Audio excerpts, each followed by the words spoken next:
What's up there, YouTube and TOA selectors? I want to pair a little bit of content for you all today and give out a little bit of free content out there to the YouTube world. You guys have seen a couple of my article reviews that we've done lately. They seem to be very popular. I think people are really enjoying them, so I'm going to keep doing them. TOA selectors, you are all used to getting my weekly content where I get to break things down a little bit more, and so I wanted to kind of marry them together here a little bit. Let you guys see, I don't know, a little bit more about what we do on each end of this. And all I ask in return, if you are not currently subscribed to the channel, please subscribe. Please ring that little bell and let me know that you enjoy the content. That's all it is. I don't do ad reads. I don't try to sell you memberships on the YouTube channel. I'm just providing good content and putting in good work here, and I would really appreciate the support if you would subscribe, ring the bell, that way you don't miss anything we put out, and maybe even share on your social media and help me grow the page. I would really, really, really appreciate it. Genuinely, I would appreciate it. Thank you.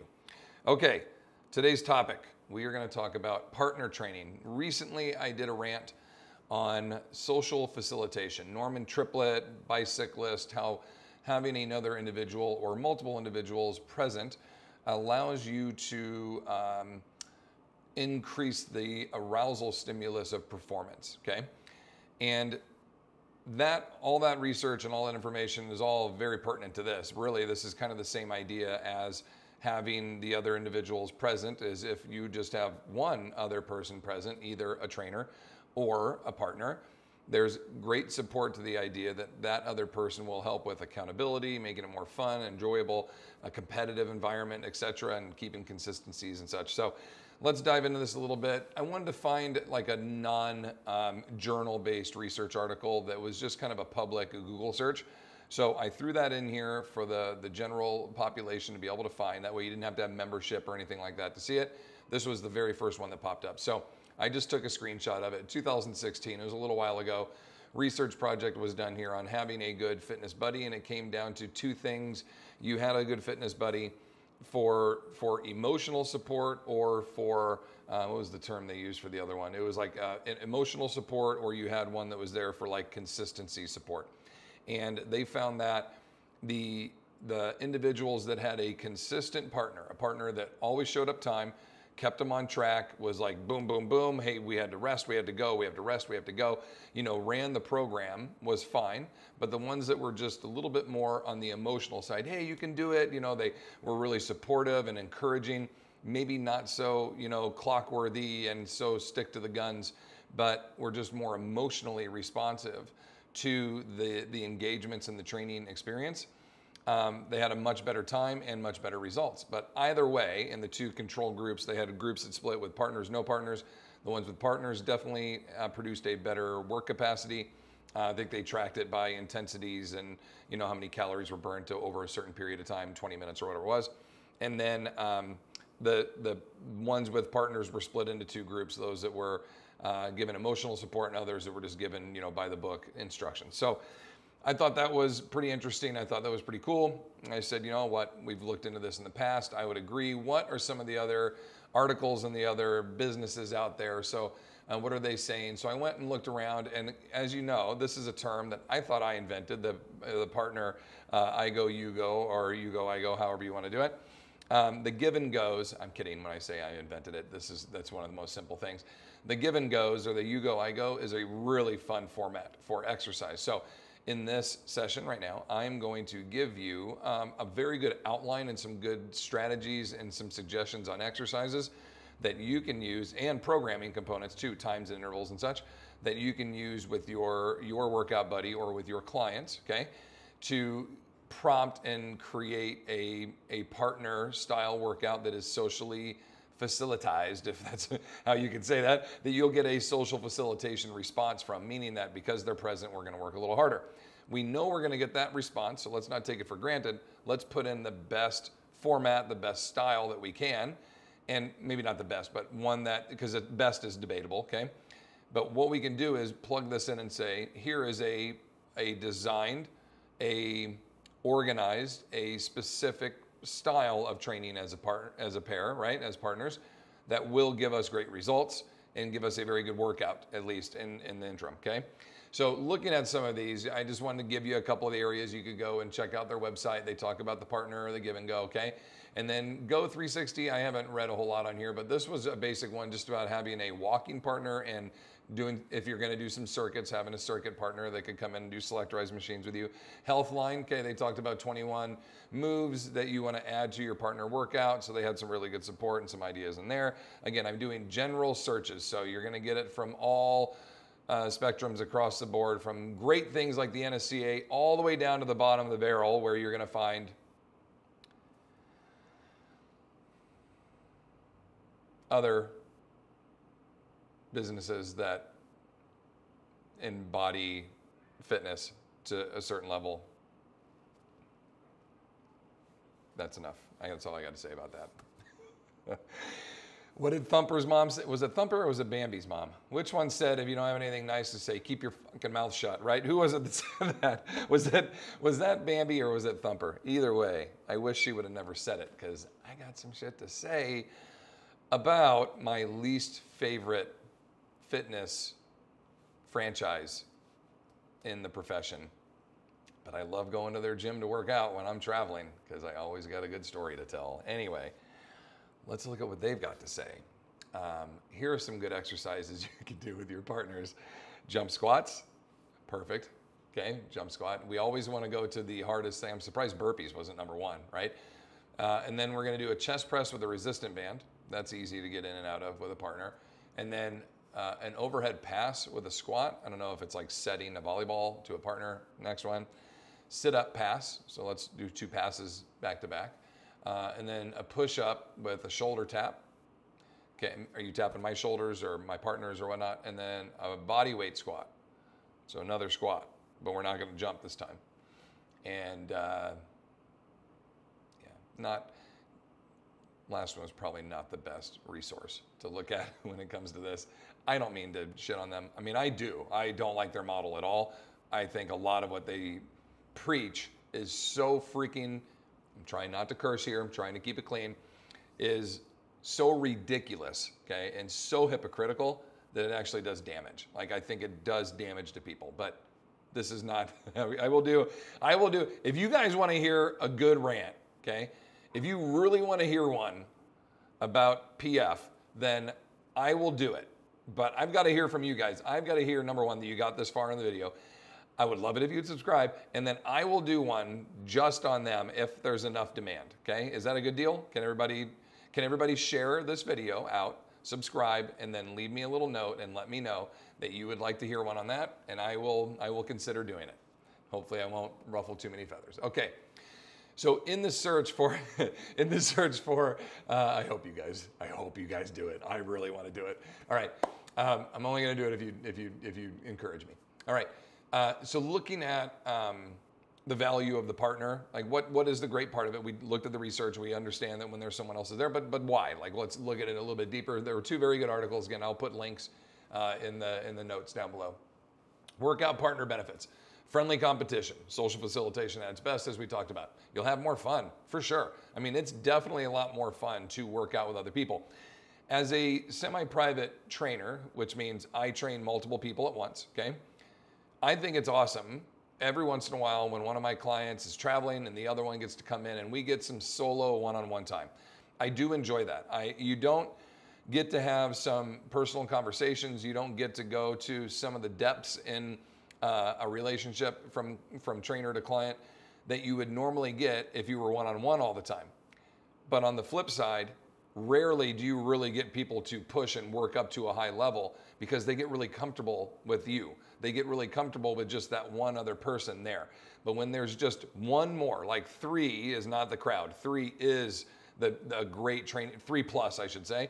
I would say up to about 5 or 6, and then people tend to feel like they get lost in the weeds a little, like there's too many bodies here for us to all pay attention to who's doing what, who's really carrying their weight and pushing and who's not. So I think your golden number is like 3 to 6, right around in there. I really like 3, maybe 4 at the most, but I think 3 is just a great number to have. So myself present, I don't count me, and then 3 other clients, okay? I think that's kind of like the perfect group or the perfect partners. Everybody works hard, but everybody can see the others, and like there's ultimate arousal stress, right? Peak. and performance all in one environment, but it still gets to be a little friendly and a little personable because there's not too many people, no one's talking over each other, etc. Okay, but I do enjoy every once in a while getting to have that one-on-one time with my client. I think that's awesome. I think it's what helps keep us connected. In most cases, the client will say at the end, wasn't the hardest workout, but boy, did I have a good time chatting with you. Sometimes you need that, and I'm not going to dismiss that and take that away from anybody. I enjoy it just as much as you guys do, and I will tell you, you pretty much always get a really good workout too, because even though we're chatting, I'm keeping you moving. Like, I know we're on the clock here, and I know that you're paying for this, so you're not going to come and see me and not leave, you know, feeling a little tired and being a little sweaty. That's going to happen no matter what. However, if you have that other person present, even though we might want to sit and talk and chat, that level, okay, that as we researched this in the previous rants, that arousal, that effort, that spike that you get just because that other person is there, I feed into it even more because now we've got two of us here and I'm like, yeah, let's go. Like, we ramp it up. So fun is by far the leading example, I would say, in the benefit of having a partner or being in a small group, is because it's a very fun, dynamic group, you know, environment, and it's challenging. Like, we definitely see the little competitive nature. It's not like we're keeping score of anything, but people level up because they don't want to be seen as the weak one. Fresh ideas. I can honestly tell you guys, in 22 years, well, let me go back to when I legitimately started programming well, 2004, okay? When I really started to program, I will say well, not excellent, but well. 2004 until now, almost 20 years, I have never repeated the exact same workout twice. Never. Okay?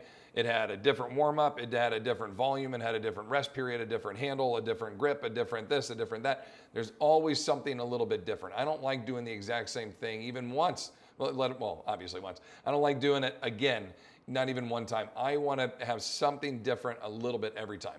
My brain wants something that's new and interesting. So fresh ideas come in the group like that all the time, especially when we're doing give and goes like we're talking about here today, okay? One of the more engaging styles of training. And as the trainer, it's kind of fun sometimes we used to have, I think I may have told you guys this before, but we had a training environment at the country club that I worked at. We had a guy named Adam, okay, who was a boot camp guy. We had a guy named Justin, who was kind of the CrossFit / a little boot camp guy. We had a guy named Travis, who was a bodybuilder, okay, stud little bodybuilder. We had a gal named Heather, who was an endurance athlete. And we had Megan, who was kind of the newer trainer at this time. And then we had our sports performance coach, Brian. We had an Olympic and youth coach, Jen. And then we had me working with the older pops. So we had 8 trainers that were all sharing, one environment, okay? We had an upstairs and a downstairs and a basketball court. So we probably had, I don't know, between the 2 stories, I would say 12,000 square feet, something like that. I mean, we had space. But all of us were doing semi-private. All of us had a very good following of clientele. And especially Justin and Adam, the boot camp CrossFit guys, they had groups of like 30 sometimes on the basketball court. So the challenge became, well, everybody's full today at 9 o'clock. What's left for me to use? And I would find a corner on the basketball court, and all I could grab were like 3 kettlebells and 3 medicine balls, and that was it. And so I'd take those and go. And I would have to now design my workout because I wanted my clients to leave going, damn, that was tough, that was hard, it was different, it was fun, but all we had were 2 pieces of equipment. So a lot of times you can look at this and just be like, I'm just gonna use these 3 things today. Let's get creative. What can I do? Now, if you're still hitting your criteria, push, pull, press, squat, lunge, twist, whatever your 5 or 6 criterias are, that you want to get out of your blueprint every day, as long as we're doing that, we're staying consistent and true. And then every once in a while, even if you just want to have a fun, different workout, try it. Try to say like, hey, okay, I'm going to get 1 set of dumbbells, I'm going to get a sandbag, and I'm going to get a plyo box that's 12 inches high. Let's see what we can come up with and get creative. Think outside the plyo box, okay? Get into this. All right, so fresh ideas. Spotting buddies, yeah, I mean, we don't really do enough lifting or even the type of lifts that really require a lot of spotting or pushing to that level. So maybe if you're benching, that's about it. Flow and structure, that's on me in terms of creating the environment where everybody does keep a steady flow, but even the give and go and like that strategy is the dictation, how do I say this? It's what dictates the format of the workout, right? Is I've now decided, hey, we are going to do insert bracket onto program, give and go, partner workout, number one. And that is the flow, that is the design, that is the setup of the workout. Now we're gonna plug in all of our little pieces to that and off we go. So it's not just picking the 6 things that I like the most, because you guys would all, a majority of you would be like, well, I like to bench and I like to curl and I like to tricep and I like to curl and I like to tricep and I like to bench. And we're like, all right, so we can get all the C muscles are gonna look really nice. And then what about everything else? So that's me. I've got to come in and go, what do we need? And what do I know they want? Okay, because you want to sprinkle in some wants in there as well. I know everybody wants to bench, so let's bench. But I'm going to row twice now that we've encouraged the bench and we've featured the bench. And yeah, we get done, we're going to do curls, but we're going to partner that with bridges, okay? Something that almost everybody's kind of like, is this really doing me any good? Well, when we do sets of 50, right, 1 per second and your butt's on fire, yeah, it's doing great. But do we enjoy the curls more? Most people do. So it's pairing those things. I'm still keeping the requirements of the workout, the dignity and the standard of the workout, and making sure we're still getting what we need in it, but also giving you what you want, the fun environment, the exercises that you like, etc. Okay, and then regular routine.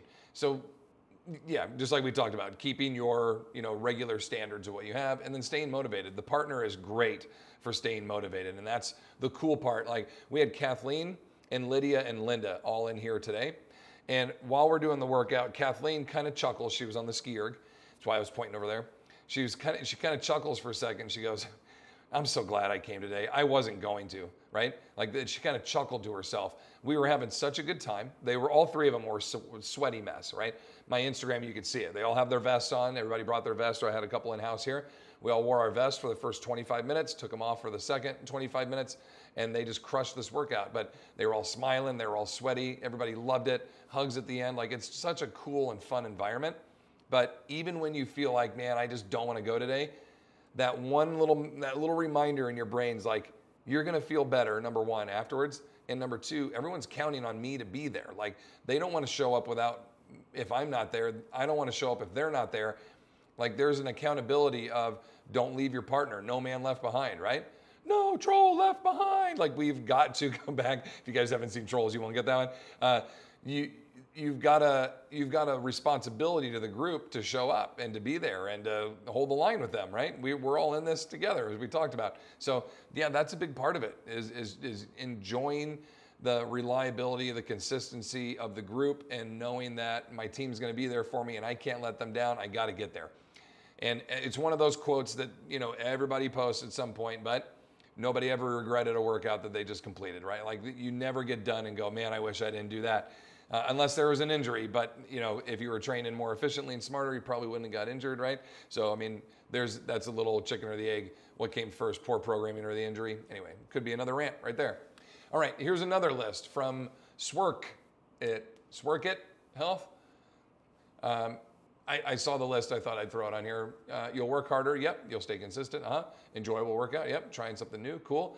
Crush your goals and watch them driven before you. And then improve your overall mental health. Hey, man, how important is this? If we're talking about all the mental components to this that go into it, I could not agree more. So some of the more general Google search content, yes, is pretty accurate. Some of it's garbage, as we talked about earlier. Some of it's very, very good. Okay, and if you want to hear me comment on garbage, please let me know. I will do that. Such a dick. Anyway, and then some of the better researched materials, if you really want to see the good journal-based research that dives deep into social facilitation. A couple of videos ago, you will see it on there. We dive deep into the idea of, can the arousal of, and that's a medical term, okay, it's a stimulus of your performance and your ability to work harder. Will your arousal levels and your performance go up if other people are present? And the answer is yes, okay? All right, so let's talk about the meat and the potatoes here, if you will, of the give and go and the partner workout. Looking at this, the give and go, typically you're going to do either exercises where everybody's got their own gear, like there's 2 sets, there's 2 rowers, there's 2 bikes, there's 2 sets of battling ropes, whatever. And one partner's on one and one partner's on the other. And I always say, just for fun, I'm like, the uglier partner has to go first, and then they get to decide who's the ugly partner, right? And so we used to do like whoever's taller in this, and it doesn't, sometimes we have people coming in and they're strangers. So they're a little nervous to talk to each other. So I'm like, okay, whoever's uglier, you're going first. Here we go. You have 10 seconds to figure it out. And everybody kind of starts laughing. It just kind of loosens up the group for a second. And then once we go, okay, now that we know who everybody is and who's who in the partnership, we've decided who the uglier one is. And now they're up. It just loosens everybody up a little. Have fun, enjoy. All right. So whoever's uglier, you're going first. And how long are we going to go? It could be 30 seconds, as we talked about, for a time. It could be for certain reps. And they get to 30 reps and they go, and then they're tagging their partner. They don't literally need to like tag them. You're just initiating to the other person. It's your turn. It's your turn and your time to go, okay? So you could do that. You could do it where there's a bike and one partner's biking and then 30 seconds done and then the other partner bikes and they're done and the other partner, and we do go back and forth a couple of times and then we'll rotate to a new station. Or you have one bike and you've paired people up based on maybe their size of their bodies so they don't have to adjust the seat. And it's like, go, partner number one, ugly, go. And they're go. And you're like, time, 7, 6. And you're giving them 7 seconds to get off the bike, let the other partner get on, 2, 1, and then go. And they're up to speed and they're going. And pretty's go. And pretty, you're done. Ugly, you're up. And then we hop back on, right? And so you keep going back and forth like that.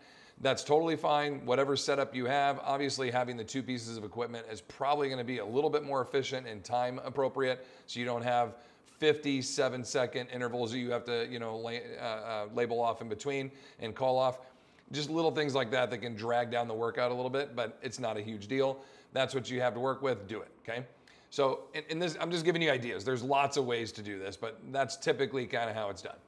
So your stations are set up there. And then it's very easy to transition. You just rotate to the next station. So we've got 6 stations. Everybody kind of moves down the line or in a circle or however you want to do it. There's not a huge, setup to this. There is on my end to get everything set up ahead of time, but you just get all your stations set and then we're good. And you can give varieties. Let's say you're doing a push press, like put a pair of 5s, a pair of 10s, a pair of 15s, and a pair of 20s there, and that station is push press. And so if the 2 partners are both sharing the 15s, when we call time, they just hand the 15s to their partner goes. They get done, hand them back, that partner goes. Or one partner has 10s, the other one has the 20s, and it's go, and we just switch until we're finished, okay? So pretty cool. One other idea, so superset, as we talked about, you can do supersets where you're going back and forth, or you could do rotations, whatever you want, right? However you want to do it. And then it's fun to do a couple of things here. Some other suggestions or ideas. Number 1, active recoveries, okay? What is the active recovery? If ugly partner number 1 is going on the bike, and then time, and then pretty goes, okay? And they're off and going. You guys understand I'm having fun with the ugly and the pretty, okay? Don't get offended. I'm just teasing, right? Just having a good time, all right? Get busted on some of this stuff. You guys get a little more sensitive to things. I'm just playing around, okay? Partner number 1 goes, and they go, right? And then they're done, and then partner number 2 goes. What does partner number 1 do? They can just sit there and get a sip of water and wipe their face, towel, whatever, or you give them something to do. Like you give them an active recovery of something that's a little bit easier or super easy, but it's still some kind of active work. It could be something as simple as walk to the other end of the gym, touch the wall and walk back. It could be a loaded carry. Pick up your kettlebell and all the partners, right? All the uglies, all the number 1s are all walking to the end of the gym with their kettlebell and then coming back. And it takes them 20 seconds to do that, but you're doing 30-second intervals. So they still get a little rest, something like that. So think about how active you are. You're like bike, time, partner 2, go pretty. And then ugly hops off and they grab their weight and they carry down and carry back and they can set their weight down and they're like, oh man, they get back on the bike, 3, 2, and they're like, go. It wasn't the hardest thing. It didn't exhaust them. Their heart rate still came down, but it was still work. And when we get all done, you could say like, yo, we did 25 loaded carries in between here rather than you just sitting there. It still gave you a chance to recover, right? Cardiovascular recover. But on the other side, we were getting suitcase carries or farmer walks or whatever it is you were doing. It could be a wall sit. It could be calf pumps. It could be light dumbbell reverse curls. It could be band no monies. It could be something that's just mellow, but still a little bit of work, okay? So that could always be a fun one to do in between, especially if you're doing timer intervals and they know exactly how much time, as opposed to the partner's got to do 30 reps and maybe they're dying. They're like at 15 and they're like, I have to rest. I have to rest. And they're like 17, 18, I have to rest, right? And it's just milking forever. That's where I think the timer goes better, because I don't care how many you get, just 30 seconds, we're done. The other person's going no matter what, right? Timers work a little bit better, a little more efficiently with that. And if you have clients that are at very different levels, one's super fit and the other one not so fit, or they're just starting off, right? Everybody can go for 30 seconds, but I might get 32 reps and you might get 12, right? Because you're new to this. That's okay. We're still working out together. We're encouraging. We're here together. We're all suffering. We're all sweating. It's good suffer, right? It's a fun thing. But at the end of it, it's not like, well, I did 36 and you only did 32 and I'm better than you. That's not the deal. We know in the environment who was really pushing and who was really exceeding. And ideally, it was the whole group. But you might look at it and go like, well, she's definitely a level up, or he's a little bit better than, it doesn't matter. I don't care. I don't care how amazing you are, because at the end of the day, I just wipe this off the whiteboard, or I wipe it off and, you know, delete it from the screen and we move on. We're not winning any championships here, but still that fun competitive drive. We all have it. Everybody's got that ingrained in them. For the most part, everybody has a little competitive. I think everybody does. It's just finding a way to get it out of some folks. And sometimes you got to get them mad. You're like, I don't think you can do it. I don't think you belong here, right? And that's like some of the military mindset of like doubt. Let me put a little doubt into you, and you'll be like, oh, you don't think I can do it, huh? You don't think I can do it? I'll show you right now what you know, and you get that. Where other people are like, you're right, I can't do it. I can't do it. I shouldn't be here. And then you're like, oh shit, I shouldn't have said that, right? And so you got to know the personality, and the next thing you know, they're stripping off their stuff and they're walking out the door, and you're like, well, that backfired. So I was always the guy, I'm like, you need to ask me. You don't need to yell at me. I don't need rah-rah. I don't need you in my face. I don't need you yelling, calling me a maggot, telling me I'm no good. You're just going to piss me off, right? But that piss off does not turn into better effort. Usually I get overheated, and then I end up, you know, in football, my coaches will always try to get me really mad. I'd end up like overexerting and blowing it, where if I could stay within myself, I could really perform well. So I just need you to be like, look, dude, here is what I need from you. Maximal effort. We're all counting on you. That kind of pressure I can take. But when you're like, you're gonna motherfucker, when you start doing that at me, I immediately, like, my level is like, I'm not listening to this guy. You know, I am not the rah-rah guy. Don't like it. I like positive rah-rah. Like, come on, team, we can do this. But when you're like a negative Nelly in my face, you know, when you're boot camping me, don't like it at all. That's why I don't coach this way, okay? I mean, I don't respond to that at all. And I don't know, I mean, obviously the boot camp environments do well and people like it. You know, they like getting yelled at, and that's okay. That's what you need. That's what you do. As I've said a million times in the past, many different ways to fitness. That is one of them. I think it's great, okay? All right, let's talk about work to rest ratios. We talked about earlier you could do it for reps, but I professionally advising you, use timers. I think this one works really well. I just like it to be a 2-to-1 work rest. I think that's probably the best that you're gonna get. And you could start to tamper with it a little bit and maybe make the rest a little less, but if you really want to get best efforts out of people, this is kind of the way to go. So very simply, you could do 20 seconds on for partner one ugly, and then 10 seconds off if they're going by themselves, or not by themselves, but meaning like your partners that are the recovery period, they would be 20 going and the other partner would be 20 going and the other partner would be 20 going. What I mean by the 10 is that if you're going to give them like true rest, okay, then in between, I'm talking in circles. Just look at it this way. Let's just look at the work on the side here, okay? Just pure work all the way down. If I'm with a partner, I'm gonna go 20 seconds on while my other partner is resting for 20 seconds, or they're doing active recovery, okay? And that's gonna go for 20, and we're just gonna keep 20 and 20 and 20 and 20 and 20 and 4 times. And then you're done with that station or that superset of exercises or whatever it is that you're doing, and then we can move to the next one. So you're going bike, bike, bike, bike, bike, bike, bike, bike, and then we go rower, rower, rower, rower 4 times, and then the next battle rope, and then et cetera, okay? You can do that. Or if we're gonna do the work, the active, what was the cue I used? Why am I blanking on it? The active recovery, thank you, I see it now. If you're going to use the active recovery, they need a true 10 seconds of rest, like not doing active recovery in between. That's what I'm putting on there, is that if you're gonna do that carry down and back, I need a true 10 seconds before the next bike where I've done nothing. Like I want to give you something to that. I'm not trying to, I'm not trying to confuse you with how it goes. It's just if you're going to plug in the active recovery, which is normally what we do, that's why I want to put this in there. As far as an outline of what my requirements are going to be, I need to give them at least half the amount of work time to still truly recover, because I do want each output to be high. Like if I do bike for 20 seconds and then I have a 20-second carry down and back, I didn't rest at all. Like it was a little easier, but basically I'm just constantly going. So I've got to do like a 10-second carry, like 5 seconds out, 5 back, which it wouldn't be all that much, but for the example. And then I have a good 10 seconds to truly recover before my next 20 starts, okay? I hope I didn't confuse you. If it does confuse you, just ignore this, that part right there. Like ignore that whole little section. Just do the work coming down, because your rest is going to be the same while the partner's going on the other side. All right, then we can go to a 30. And if you're doing 30s, I think 3 of them is pretty good. 30, 30, 30, 30, 30, 30, then move on to something else. If you're doing 40s, which is a pretty long interval, okay? 40, 40, 40, 40. And then if you're doing 50s, just one blast 50, and then move on. Totally cool as well. Now, why have those intervals? Why have different reps? Think about the amount of effort you're going to put in 20 seconds. If I know I get a full 20 seconds to rest, awesome. As hard and as fast as I can go. Blah, blah, blah, blah, blah, go, go, go, go, go. And then I'm good. On the other side of it, if I'm doing 50, I'm going to have to pace myself a little bit, knowing that, okay, I'm going to crush. Oh boy, about 15, 20 seconds, I'm tapering.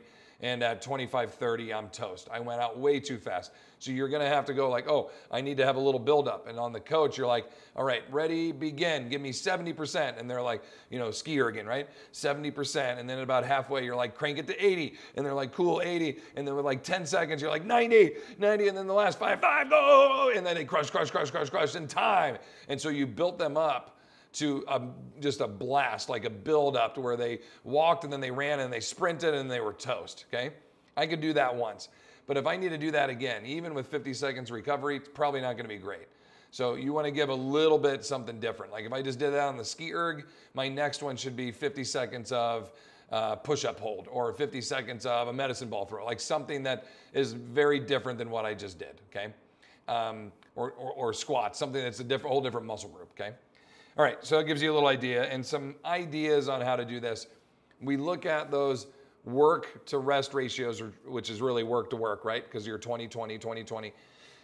You get that really good recovery on the other side, like the full, if I'm active and I'm resting the same period of time, people should be able to recover pretty good, 20s and 30s, and be able to go pretty intense.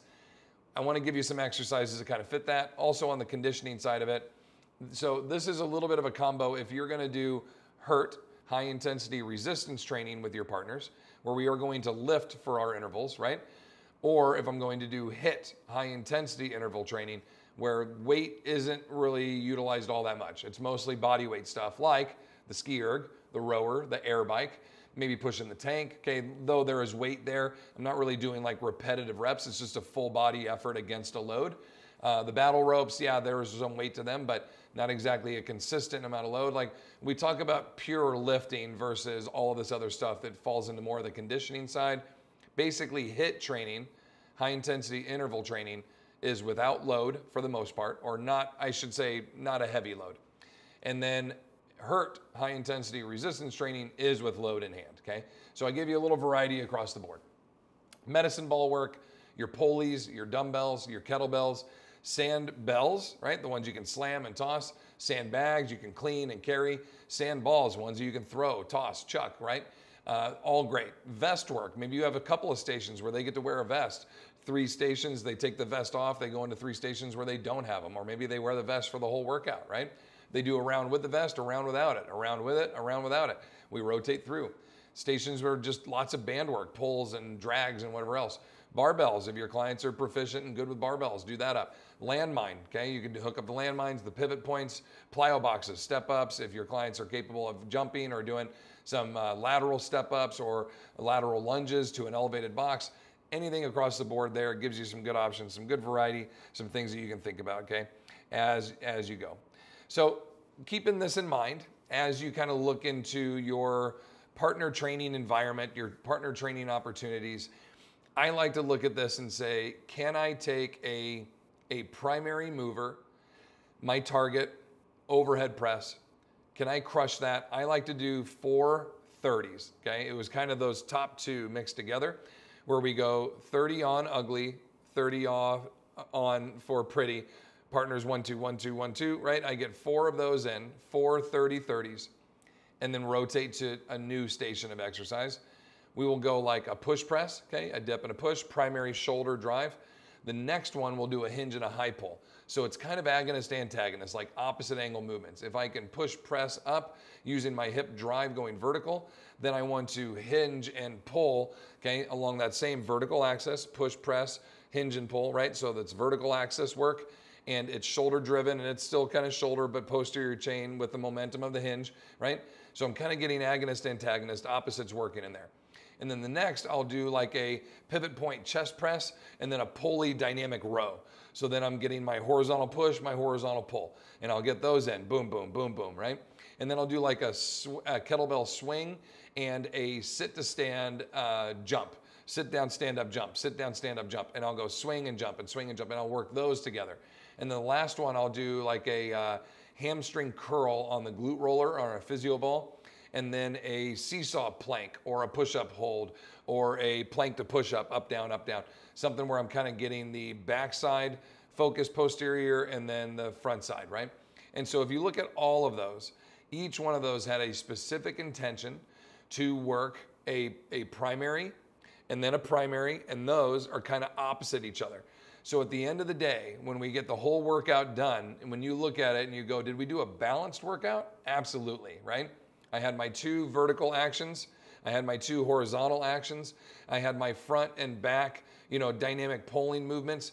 I had my front and back dynamic pushing movements. I had my core work front and back. The only thing I didn't do was any kind of twisting or any like lateral core stabilizers. So maybe as a finisher, we do like some side planks and some band chops, and you've got a pretty badass workout that's extremely well-rounded. Some things that were like brute strength and pure muscle, and others that were more dynamic and power. And all of these are having to work for a period of time. So you're getting a muscular endurance environment and effort from it. And altogether, it's like we're with a partner, we're having fun, the music's on, the energy's up. What is there not to like about that? I mean, it's a very fun style of training that you could literally do every day. Like you go through that philosophy with me. If we sit down and I say, why are you doing what you're doing? And you tell me what I just told you, I would look at that and go, that's really well thought out. You've got a balanced approach on everything. I love it that you're doing this for a timer, because some coaches will look at it and go, if you're not 8, 10, 12ing our linear progressions, if we're not working off percentages, if we're not, come on, man. Like the basics work great and it teaches us good things, but those basic fundamentals of strength and conditioning are designed for like youth sports performance, higher level college sports performance, professional sports performance. Once you're beyond those 3 things, youth, college, professional, it becomes fitness. And now we can just like, what principles can we take from that and still plug in up here? I still want to do dynamic. I still want stability. I still want a blueprint. I still want to, right? I still want to plug in all these things that are going to make them a well-rounded athlete. But I'm not training for a maximal performance on this one day of the national championships to throw the shot put as far as I can once, right? I'm training to not jack up my back. I'm training to have fun. I'm training to engage with other people. I'm training for a great outcome. And so all of that is kind of achieved in this environment. So if you're running on a timer and your clients are having a great time and you're producing a great result and this whole thing is really well thought out and you're achieving everything that you want, what's the problem? I don't see it. I think it's awesome. I think it's great. I think you produced an environment that is designed to last a long time, because your people are going to get results. They're going to have a lot of fun, and they're damned if they're ever going to miss, because they're like, this is fantastic. It's getting everything that I want out of this. They're going to be your knight in shining armor in terms of like, I'm going to go out and save the day for that. I'm going to preach it to my friends, to my family. They're going to recruit for you. They're going to keep the environment great. They're going to help you build your business. They're going to help you keep your business. You look at my clients that I have today, 90% of them I've been working with for a decade or more. 90%. Okay, maybe 85% since COVID. We kind of had our move and our switch. I've picked up some new clients, but even those clients, the other 15%, I've been working with for 18 months or more. I mean, since we opened this spot, they've been here since day one. So, I mean, you get an established crew of folks, your people that are your diehards. They don't keep doing this. They don't keep coming back. They don't pay, what they pay to you for months, years, decades, because it's okay, because it's all right, because they get some results sometimes, because you're semi-enjoyable. No, it's an awesome program. It's getting great results. They have a great time. They look forward to it. My clients say this is one of the best parts of my day. A lot of them say it's the best part of their day, which, I find as an honor, because I'm like, I always want to deliver and make it the best thing I can for you. But on the other side, it's like, it is a workout. I hope there's something else that's great in your day too, but some of our people, that's where they're at, guys. Some people, they have work, they have the gym, and they go home. Some of them are by themselves. Some of them, the family's all grown up and they all moved along. Some of them have lost everybody and they're the only ones. So yeah, the gym might be their best place of the day, their best time of the day, and why they look forward to their Wednesday workout Monday night, right? They're like, today was so awesome, I can't wait for Wednesday to come around. And I get texts from them on Tuesday just checking in because they miss it, because they love this environment. My sister got hit by a dog, which sounds funny to say out loud, but got hit by a dog and broke her leg. And she misses us. Came on today and just got to see everybody and did a little arm workout, just a little bit of something, just so she could be around her people. We get lonely. Partners, you're more than just spot me, bro, right? It's more than that. You're creating an environment where people are going to trust and depend on you and hold you accountable. But also when you're in need, when Janie passed, Kendra, her workout partner, was devastated. I had to go to her house and tell her that Janie had passed away, and I had to hold her up. She collapsed in my arms. She was so upset, okay? I mean, they only worked out together for 6 months, but they connected. They went to lunch together all the time. They went shopping for a wig. They did all this stuff together, while Janie was going through this. That was a bond that they developed right here. It started right here. They didn't know each other outside of this. So that's what comes from this, right? More than just spot me, bro. You're developing something here. It's the linchpin for many things. We've had clients meet each other and get married. We've had clients meet each other and date, and it went badly, and they never worked out together again. I'm no matchmaker, let's just say that. We've had a lot of really cool friendships and vacations and just connections, and it's family, man. It is family. There's levels to this, right? You have your circle, but it's a tight circle. It's a tight circle, and I love it. I wouldn't trade it for anything. So, a rant inside a rant inside a rant. I hope you guys enjoyed this. I hope you had fun. It's a longer one because this is what we do in Select. 35 to 45 minutes. I get to dive into stuff, one topic, one thing. I get to dive into it a little bit deeper, give you all my thoughts, all my processes. My hands get to talk the whole time. I don't know what to do with my hands, right? I get to go into this. I get to have a good time. I hope you have a good time. You have questions, comment below. I got you. YouTube or on Select, you have a comment section too, okay? I got you guys. I appreciate you all. I love you. Thank you so much for sharing time with me. And genuinely, I appreciate all the support. Those of you who've been with me forever and those that are just seeing me for the first time, subscribe, hit that bell. Make sure you get to see our content as we give it out. And I really do appreciate the support. I want to grow this. I want to be able to get my info and my message out to more people. So anything you can do to help me do that, I would sure be appreciative. Thank you. Love you guys. I'll see you in the next one.